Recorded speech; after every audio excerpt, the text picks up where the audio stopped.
আপনারা জানেন যে শীতের প্রকোপে ঢাকার মানুষজন, বিশেষ করে যাদের বাড়িঘর নেই কিংবা যারা নিম্ন আয়ের মানুষজন, তারা খুব খারাপ সময় অতিবাহিত করছে।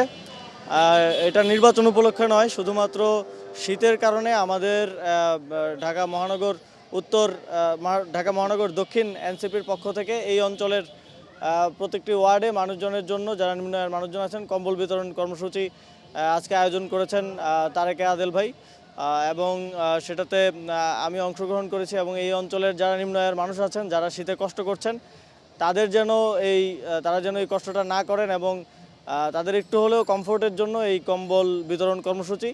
এবং এই ধরনের কর্মসূচি তারেক আদেল ভাই এর আগেও করেছেন এবং ভবিষ্যতেও এটা অব্যাহত থাকবে।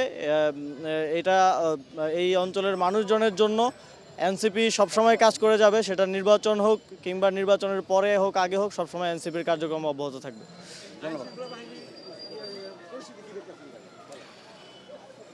নির্বাচনকে কেন্দ্র করে যেরকম আইনশৃঙ্খলা বাহিনীর তৎপরতা কিংবা আরও যেই সক্রিয়ভাবে অবস্থান থাকার কথা ছিল, সেটা আমরা দেখতে পাচ্ছি না। আমরা ইতিমধ্যেই নির্বাচন কমিশন এবং সরকারের বিভিন্ন পর্যায়ে বিষয়ে কথা বলেছি।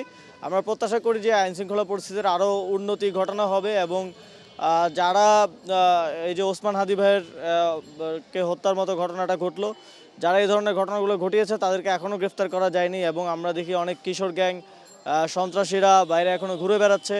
নারায়ণগঞ্জে গত 2 দিন আগে আমাদের নারায়ণগঞ্জ 4 আসনের এনসিপির যিনি প্রার্থী, জোটের যিনি প্রার্থী, তার উপরে হত্যা চেষ্টার হামলা করা হয়েছে আলামিন ভাই, এবং সেখানে একজনকে গ্রেফতার করা হয়েছে। আমরা জানতে চাই যে এই ধরনের ঘটনাগুলো কারা ঘটাচ্ছে।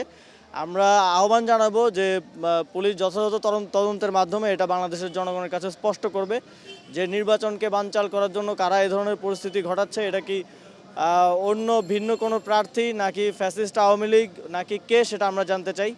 এবং আমরা সার্বিক যে আইনশৃঙ্খলা পরিস্থিতি, সেটার আরও উন্নতি ঘটবে, এটা আমাদের প্রত্যাশা থাকবে।